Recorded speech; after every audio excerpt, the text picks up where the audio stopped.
ઘરમાં સૂતેલા પતિ પત્નીને 3 બાળકોના વહેલી સવારે મૃતદેહ મળતા આખા પંથકમાં ચકચાર મચી ગઈ. ઉત્તર પ્રદેશના શ્રાવસ્તી જિલ્લાના કૈલાસપુર ગામમાં સવારે 5 જણાનો પરિવાર ઘરના એક જ ઓરડામાંથી શંકાસ્પદ રીતે મૃત હાલતમાં મળી આવતા પોલીસ દોડતી થઈ ગઈ.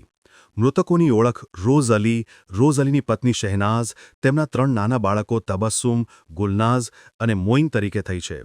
બધા ઘરના એક જ ઓરડામાં સૂતા હતા, જેમના વહેલી સવારે શબ મળી આવ્યા. ઘટનાની જાણ થતાં જ પોલીસ ઘટના સ્થળે દોડી ગઈ હતી.